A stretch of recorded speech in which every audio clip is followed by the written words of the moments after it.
Why is there something rather than nothing? Of all the questions humanity has ever asked, this might be the most profound. Why does anything exist at all? Why is there a universe, a reality, rather than absolute nothingness?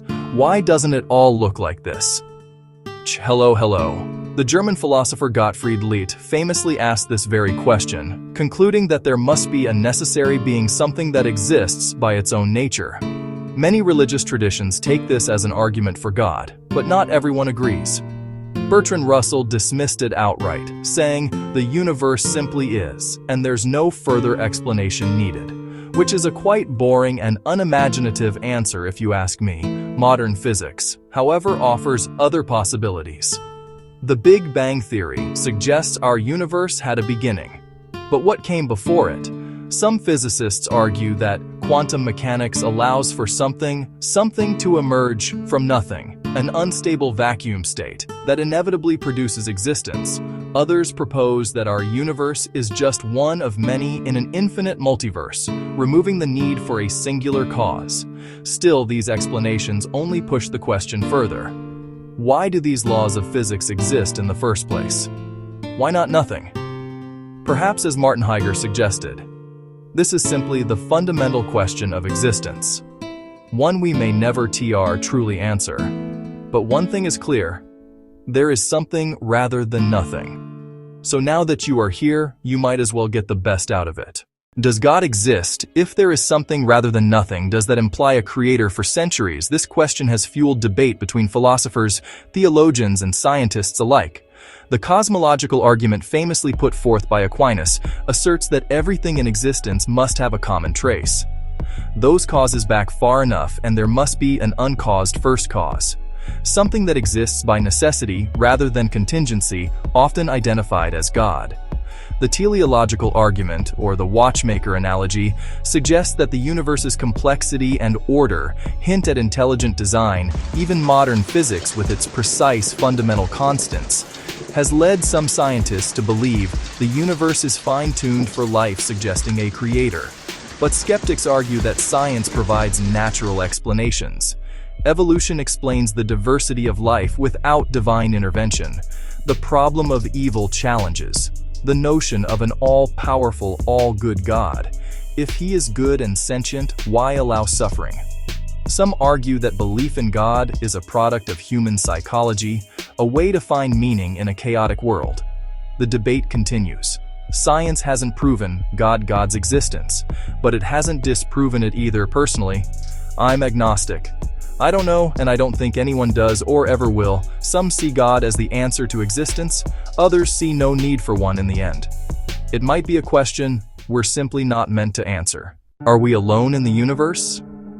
The vastness of the universe suggests that life should be abundant. So why haven't we found any? Physicist Enrio Ferri famously posed the question, where is everybody? His observation, now known as Phi's paradox, points out that if intelligent life is common, we should have seen some evidence by now. Signal spacecraft, megastructures, something. Instead, the universe remains eerily silent. One way to estimate the number of extraterrestrial civilizations is through Drake's equation, a formula developed by astrophysicist Frank Drake. It factors in things like the number of habitable planets, the probability of life developing, and how long civilizations might survive. The math suggests that intelligent life should be common.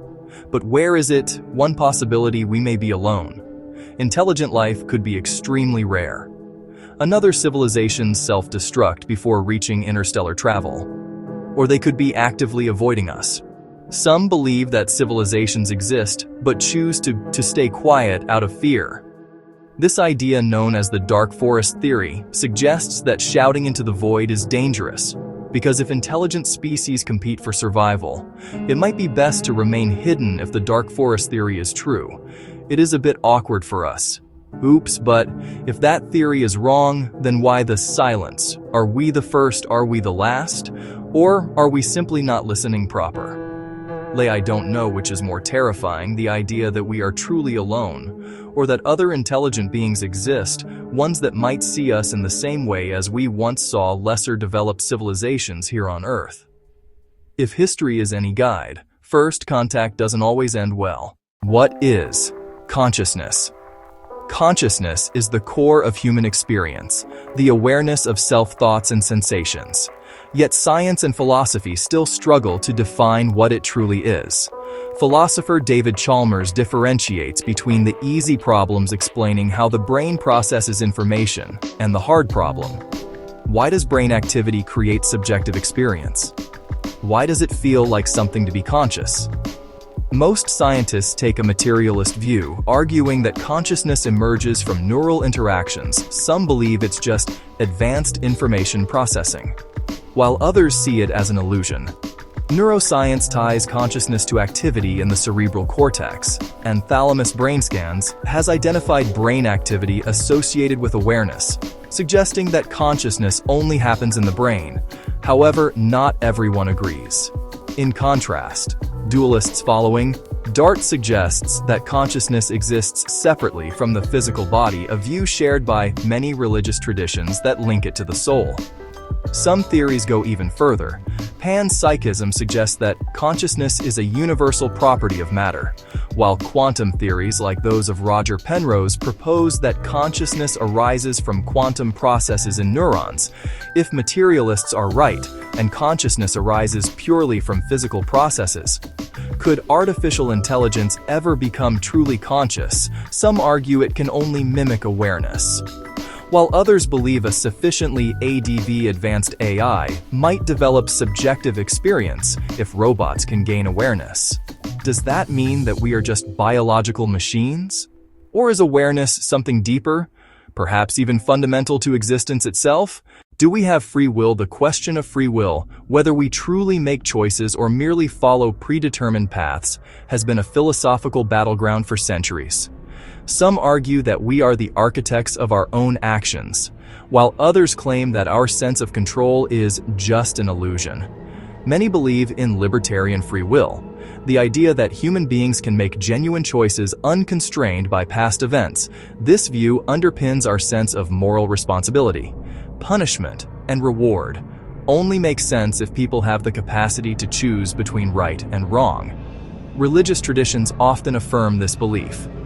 Seeing free will as essential to divine justice, determinists argue that everything, including human decisions, is the result of prior causes, our biology, upbringing, and the laws of physics. According to some findings in neuroscience, brain activity linked to decision-making occurs before we consciously decide, suggesting our choices are predetermined rather than freely made. If your brain activity precedes your awareness of a choice that has already been made, then do you have free will? Some, like David Hume and Daniel Dennett, propose compatibilism, the idea that free will and determinism can coexist. They argue that as long as we act in accordance with our own desires without coercion, we are free in a meaningful sense, even if those desires are shaped by forces beyond our control. What is the nature of reality? Do we experience the world as it truly is, or is our perception merely a filtered illusion? Materialism, the dominant scientific view, holds that reality consists solely of physical matter governed by natural laws. Everything space-time. Consciousness emerges from interactions of particles and forces, but quantum mechanics challenges this assumption. Experiments suggest that observation affects reality, and particles exist in multiple states, until measured philosophers have long questioned the reliability of our senses. Plato's allegory of the cave argued that we perceive only shadows of a deeper truth, can suggested that reality as it exists is unknowable, filtered through the limitations of human perception. Idealists like Berkeley went further, claiming that reality is purely mental, existing only as experience. Some interpretations of simulation theory suggest that our universe could be an artificial construct. Whether reality is material, mental, or something beyond our understanding, the question remains, do we shape reality, or does reality shape us? What is the meaning of life? Few questions have captivated humanity more than the search for meaning. Is there a grand purpose, or is existence simply an accident? Religious traditions often provide purpose through divine will. Christianity, Islam, and Judaism suggest life is a test with moral choices determining an afterlife. Hinduism and Buddhism see life as part of a cycle with enlightenment as the ultimate goal. These perspectives offer meaning through faith, but are they inherent truths or human constructs? Existentialists like Sartre and Camus reject preordained purpose, arguing that meaning must be created by the individual. Nihilists take a darker view, claiming life is inherently meaningless, while humanists propose that meaning arises through relationships, creativity, and the pursuit of knowledge. Science, rooted in evolution, suggests that life has no intrinsic purpose beyond survival and reproduction. Yet the study of consciousness, the universe, and the nature of reality leaves room for deeper inquiry. Is meaning subjective, or is there a hidden order to existence?